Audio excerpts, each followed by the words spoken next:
La mañana del 25 de agosto de 1929 comenzó de la manera habitual para María Teresa Landa. Después de una noche de sueño intranquilo, se levantó más tarde de lo acostumbrado, sintiéndose aún fatigada. Caminó hacia la cocina en bata y se preparó un café con la esperanza de despejarse.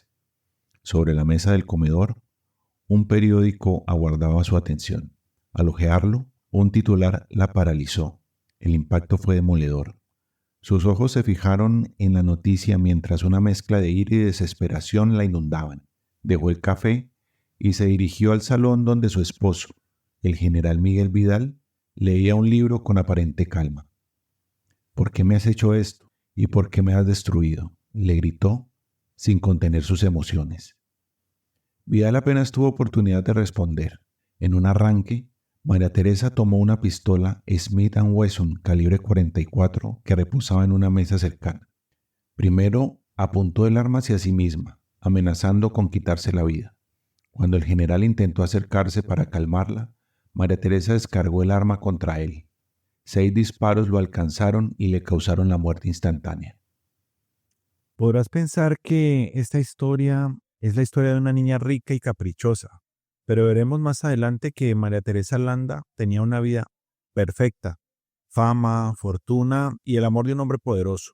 ¿Qué más podía pedir una mujer en los años 20? Que era todo menos una mujer superficial. Pero lo que vio en ese periódico cambiaría para siempre su vida y conmocionaría a una nación. Soy Mauro en el lado B. Hoy veremos una historia real que parece de telenovela. La vida del general Moisés Vidal Corro está plagada de misterios y contradicciones, reflejando su habilidad para ocultar su pasado. Nacido en 1892 en Veracruz, su juventud coincidió con el estallido de la Revolución Mexicana en 1910. Como muchos de su generación, se unió a los ejércitos locales, pero su lealtad siempre estuvo al mejor postor. Era un seguidor innato de líderes oportunistas, cambiando de bando según los vientos políticos. Al finalizar la revolución, desapareció de la escena pública, pero en 1924, con el país en proceso de estabilización, reapareció solicitando reconocimiento por su servicio militar. Su petición estaba llena de omisiones. Evitó mencionar en qué facción había militado.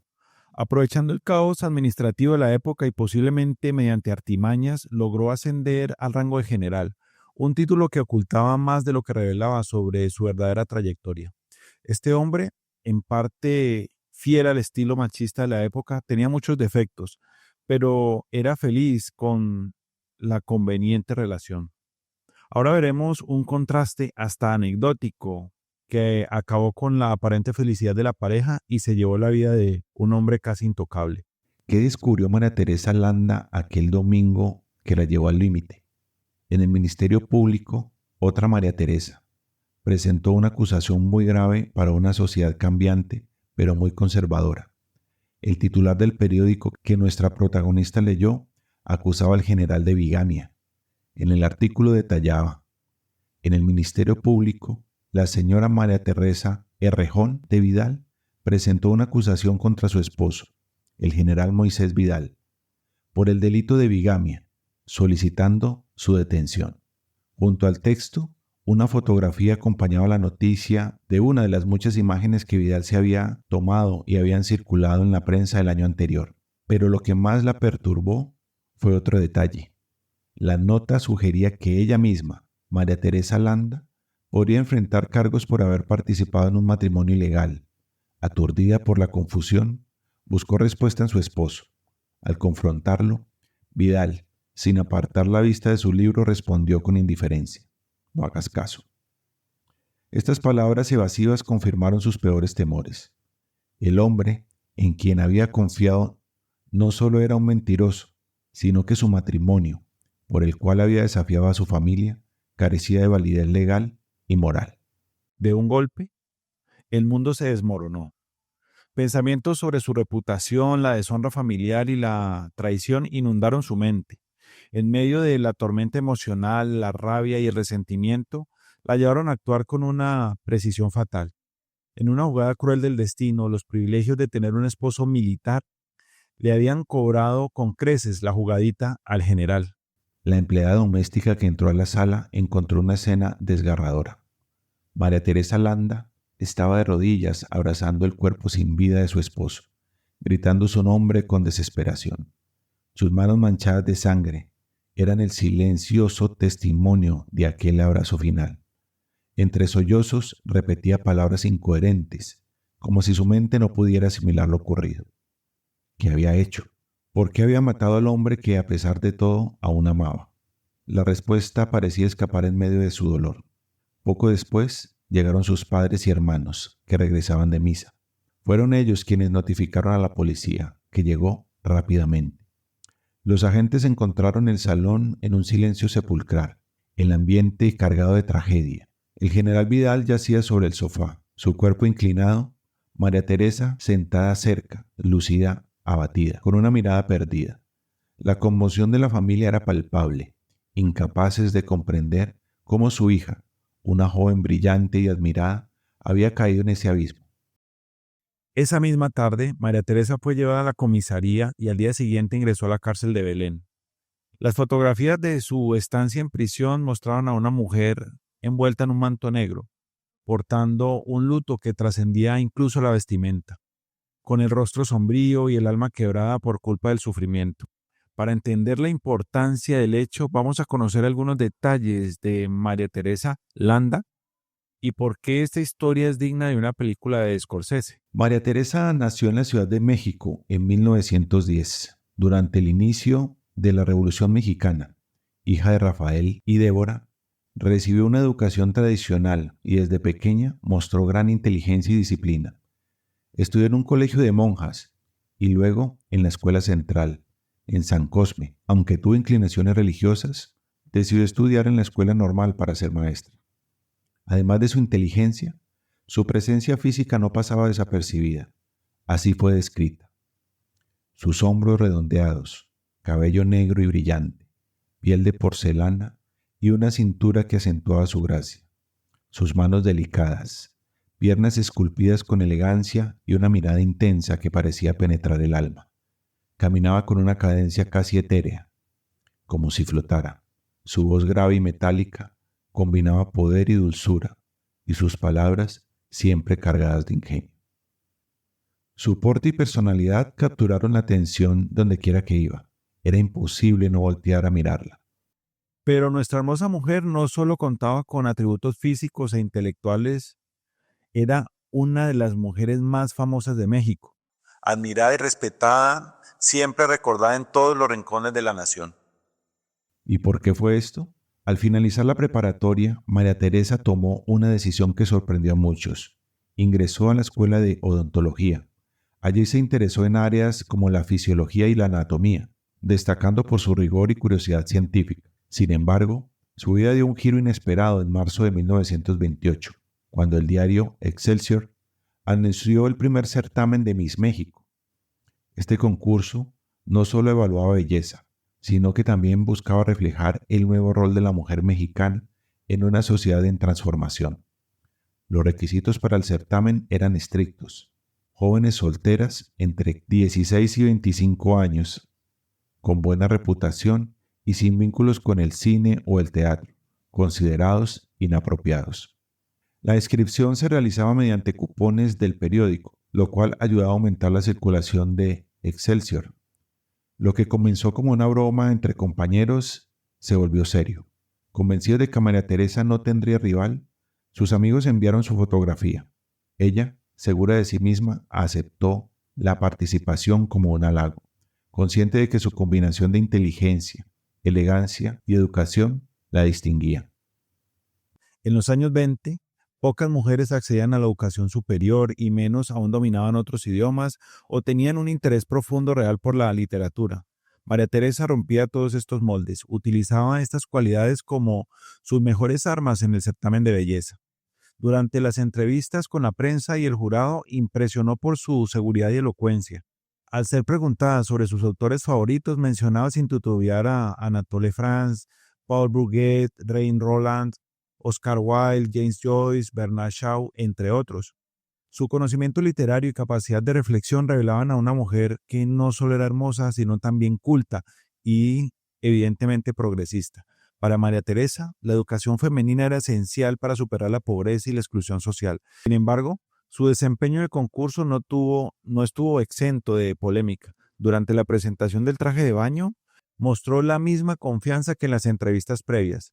Este segmento fue un éxito entre el público, pero desató la ira de los sectores más conservadores de la sociedad y de algunos medios. Para los organizadores el desfile era una expresión de modernidad, pero para los tradicionalistas una afrenta a la moral y un acto deshonroso. Como podemos ver, una mujer completa en todo el sentido de la palabra, bella, inteligente, rica y con una humanidad y sentido común latente. El 15 de mayo de 1928, María Teresa Landa alcanzó la cúspide de su popularidad al ser coronada Miss México. Con 9.473 votos de los lectores de Excelsior, superó a las otras 25 concursantes, ganando la admiración nacional y una avalancha de regalos de diversas empresas. Su rostro adornó las portadas de los principales medios, que le apodaron la novia de México. El reconocimiento más significativo vino de Excelsior. Representará a México en el certamen Miss Universo en Galveston, Texas. Antes de partir, se organizó una lujosa fiesta de despedida, uno de los eventos más recordados de la época. Las calles del centro se llenaron de entusiasmo. Se estima que unas 75,000 personas salieron a despedirla. 2 semanas después de su coronación, María Teresa y su madre viajaron a Galveston para el certamen Miss Universo. La despedida en México fue emotiva, con amigos y admiradores deseándole éxito. El viaje en bus Pullman se convirtió en un desfile de reconocimiento. En cada parada, la recibían con entusiasmo y pequeños homenajes. En la frontera, las autoridades las trataron con distinción, como auténticas embajadoras. Aunque la competencia fue difícil, con más de 40 concursantes de 11 países, María Teresa obtuvo un digno 9º lugar y recibió obviamente propuestas de trabajo en cine y publicidad. Ella y su madre disfrutaron de experiencias como volar en avión y visitar ciudades norteamericanas, antes de regresar a México con recuerdos imborrables. Es probable que te preguntes en este momento por qué o cómo un hombre mayor y sobre todo evidentemente machista, controlador y manipulador pudo conquistar a una mujer de mente inquieta y una libertad de pensamiento adelantado a su época. Pues se los voy a contar ahora. Tiempo antes de todo esto, el 8 de mayo de 1928, en medio del luto por su abuela, María Teresa y el general Moisés Vidal se conocieron. Mientras ella ofrecía refrescos en el velorio, un tío los presentó. Un simple apretón de manos y un intercambio de miradas bastaron para que Vidal quedara cautivado. Desde ese momento, se propuso conquistarla. A pesar de la diferencia de edad, él tenía 35 y ella 18. Vidal no se desanimó. Comenzó a esperarla en la salida de la escuela de odontología y la acompañaba a casa. Su presencia frente al hogar de María Teresa se volvió frecuente, conversando desde el balcón. Estas atenciones no eran bien vistas por su padre, quien desconfiaba de los militares. Para ganarse su favor, Vidal le hacía regalos y demostraba su devoción. Incluso contrató personas para vigilarla y reportar sus movimientos. Curiosamente, María Teresa interpretaba estas acciones como muestras de afecto. Este señor era todo un galán de telenovela. Si este tipo fue capaz de ocultar su conducta sin escrúpulos para acomodarse en el bando que más le convenía, engañó a la milicia y se hizo de un nombre, Sin merecerlo, es claro que no se detendría hasta conseguir lo que quería. Los domingos la pareja paseaba por la Alameda, un ritual para los enamorados de la época. Aunque es difícil saber con certeza sus sentimientos, ambos encontraron algo especial en su relación. Para María Teresa, que nunca había tenido un romance, la atención de Vidal era un halago. Vidal, por su parte, estaba feliz de haber conquistado a una mujer joven y hermosa, y además educada. La decisión de María Teresa de participar en Miss México no agradó al general. Sus celos lo llevaron a oponerse. La idea de que ella desfilara en traje de baño ante multitudes lo atormentaba. A pesar de su negativa, María Teresa ganó el concurso y se preparó para representar a México en Galveston. Esto aumentó la ansiedad de Vidal y le pidió una promesa de matrimonio al regresar. Durante su ausencia, le escribió cartas apasionadas, reiterando su deseo de casarse. Tras su regreso, María Teresa y Vidal se casaron en secreto ante un notario. Vidal, sabiendo de la desaprobación de sus padres, la convenció de mantenerlo oculto, incluso de sus hermanos. María Teresa alteró su edad en los documentos, declarando tener 21 años. Sin embargo, su padre descubrió la verdad y, aunque dolido, aceptó la unión bajo la condición de una ceremonia religiosa. El 1 de octubre se casaron por la iglesia, en una ceremonia oficiada por el padre Buenaventura Corro, medio hermano del general. En este caso podríamos afirmar que el amor es una enfermedad mental.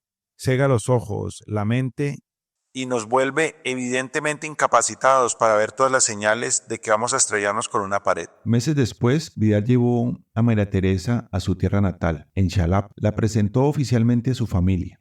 Durante este tiempo, María Teresa aprendió a montar a caballo y a disparar, demostrando habilidad en ambas actividades. Estos meses fueron especialmente felices para Vidal, quien disfrutaba mostrando a su esposa elegante y hermosa. A mediados del año siguiente, regresaron a la Ciudad de México.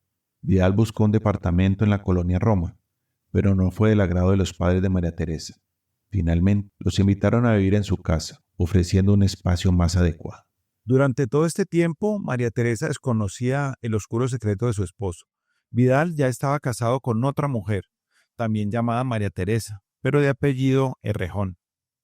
Su primer matrimonio fue en abril de 1923 en una ciudad cerca a su ciudad natal y tenía 2 hijas. Al ser ascendido a general, Vidal se mudó a la Ciudad de México dejando a su familia.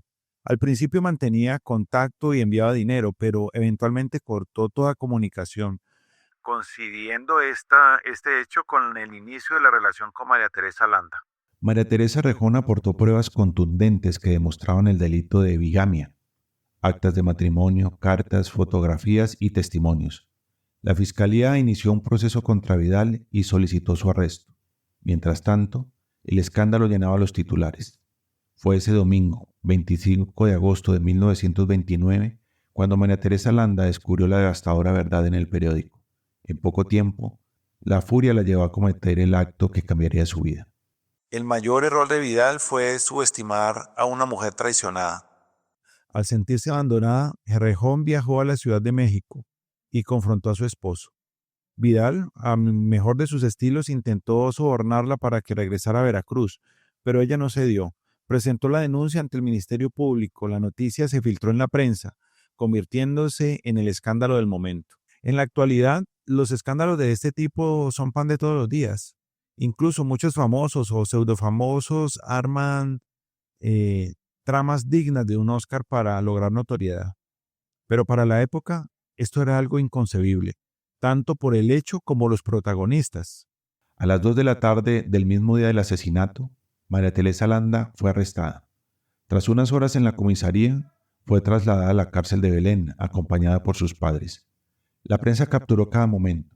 María Teresa, con un velo cubriendo su rostro, mantenía un semblante sereno.